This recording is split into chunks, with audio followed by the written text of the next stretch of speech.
Welcome to another episode of Berm Peak Express. This is our second channel, it's for extra content, and today I have for you something a little different, but kind of the same. I have here today a touring bike, and it's not my touring bike, it's Alex's brother's. Now, Mackenzie lives down in Tampa. He recently graduated college, and he immediately went out and bought a touring bike and started riding from Tampa up to North Carolina, and he's not done. He's gonna make his way across the entire country. So a few weeks ago, this was a brand new bike, and since then it has been through rainstorms, bumps, flat tires, everything. And if you've ever bought a brand new bike, you know that first tune-up you give it after it breaks in is going to kind of set the course of that bike for years to come. So today we're gonna take a look at Mackenzie's bike, see what's wrong with it, give it a tune-up from top to bottom, and maybe even give it some upgrades. First, I gotta get on the phone for about an hour, so Mackenzie and Alex are gonna take it over to the bike wash station and get it cleaned up so we can work on it. All right, so the bike is all cleaned up. We're gonna go through the gears, we're gonna go through the brakes, all the stuff that you would expect, but I think Mackenzie has a couple of concerns, so let's bring him in and ask him what the problems actually are. When I got it, it came with this front rack, and it has this little dip down in the metal here. The dip down actually pinches down onto the fender. A week and a half in, I hit a cold front and I was getting absolutely dumped on. One of these times I set the gloves down and I didn't remember to pick them up. We should definitely get you some gloves, but also a more supple handlebar wrap would probably be a good thing because this doesn't look comfortable. You're missing a bar end, which is huge. Yeah, that you'll get core sampled. All right, let's get to wrenching on this thing. So I couldn't help but notice this kickstand. Do you need the kickstand? The kickstand doesn't do anything. So like all kickstands, this kickstand's gotta go. So this is part of the bike locking system here, and I can see it's really pinching down on the housing on both sides pretty hard, which could affect the shifting. Just to do the right thing, I'm gonna make sure that this lock is not interfering with that before we even start adjusting anything. Right now you can see we're on the middle cog in the front, and we're kinda out in the middle of the cassette in the back, right? That's a gear that you should be in. That gear makes a lot of sense because now the chain line's straight. And now you can see the chain is rubbing against the front derailleur. So that's exactly where I was getting. This is a symptom of the cable stretching a little bit because when these are both in the middle, it should be completely lined up. So we're gonna add a little bit of tension to this cable and then the rub should go away. Just barely rubbing, so we can just add tiny bit of tension here. So that's it. We go down to this gear, no problem, no rubbing, everything's dandy. So we're just gonna check his rear shifting. So it's just barely making it up the cassette.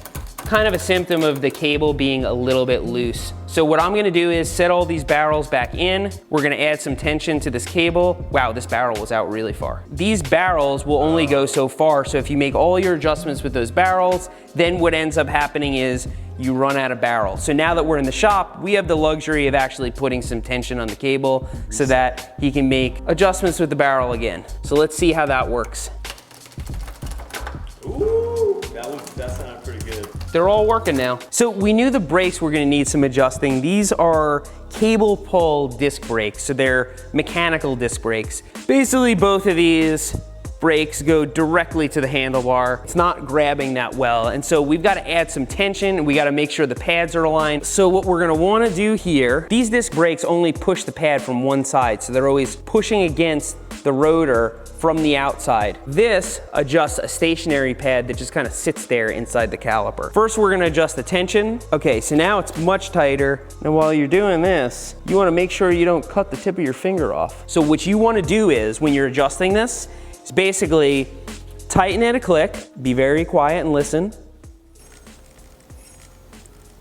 You hear how it's kind of rubbing against it, like the slightest bit? So now, if let's say I were to go 3 clicks in, now that's too far in. It's rubbing all the time. So now you want to back out. I was getting that on the road. And that's pretty good right there. Feel how good that feels now. Oh yeah, that's tight. It's super tight now. So now we're gonna do the same thing with the rear. This right here, this is what clamps onto the cable that's pulling your brake, right? And now you can see the cable is really nice and loose. So we're gonna loosen that. And now you can see this doesn't really start catching until it goes pretty far in. So you can move it in a little bit, pull tension on it. You can see we pulled a little more tension than there was before. Yeah. And now clamp it down. So now we're perfectly aligned. You don't really hear anything rubbing, the wheel's free spinning, and then when you squeeze down on this, Boom. So now we have dead perfect braking. All right, so gears are shifting nice, brakes are dialed. Now we get to move on to the fun stuff. So we're gonna re-wrap this, and we're gonna make sure that he's got a bar end right here so nobody gets core sampled. And this part's gonna be fun because we're gonna add a little bit of personality to the bike with the plum colored wrap. Ooh, nice and soft. Oh, you're gonna love this stuff. When you're wrapping, you wanna make sure that you do it tightly and that every time you go around, you're overlapping where you just were, because that's what's gonna hold this in place. It's not rocket science. The handlebar wrapping Nazis are gonna tell me I'm wrong or something, but anyway, I leave a bunch at the end here so that we can fold it into the handlebar, put this bar end in there, which we're gonna do gingerly. Stuff it in there. And then it's gonna hold the handlebar tape in place so that it doesn't move anywhere and we don't have to use any tape. So here,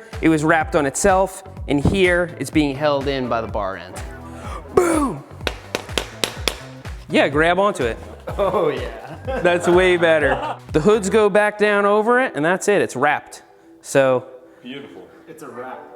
Everybody wraps handlebars a little bit different way, and everybody says that each other are wrong. This is how I do it. I'm gonna do the other side the same way. So the next problem that Mackenzie was having was when this was getting loaded down with weight, this fender is actually rubbing up against the tire, and you can see the bracket that's holding on the fender is totally unnecessarily bending here into the fender. So what we wanna do is take this off, get rid of this bend, and make it kind of go straight out, and I think that should solve the problem. I wanna do this as nicely as possible. I think we can squeeze it straight with the vise. It's pretty good. It feels strong. I don't think it's gonna be a problem. So let's get this back on. That looks good. So I'm gonna tighten this down. Now it's gonna attach to here, and when it gets loaded down, it's not gonna be pressing up against the fender, and all is right with the world. Now that we're almost finished with the repairs, I have something for you. Oh man.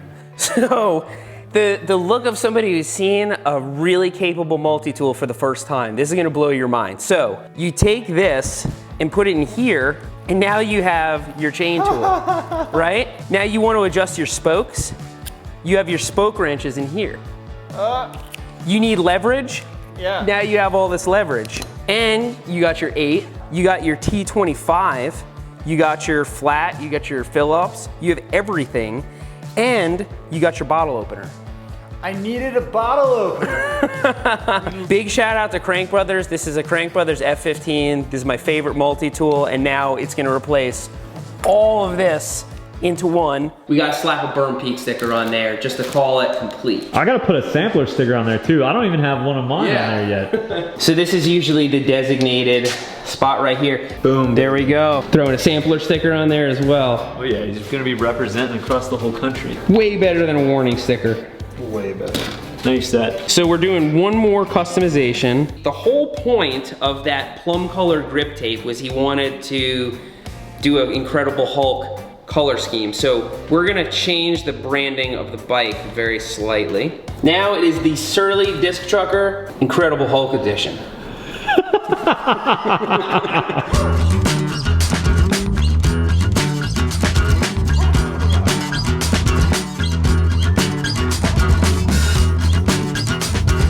All right, this was a little different, but kind of the same.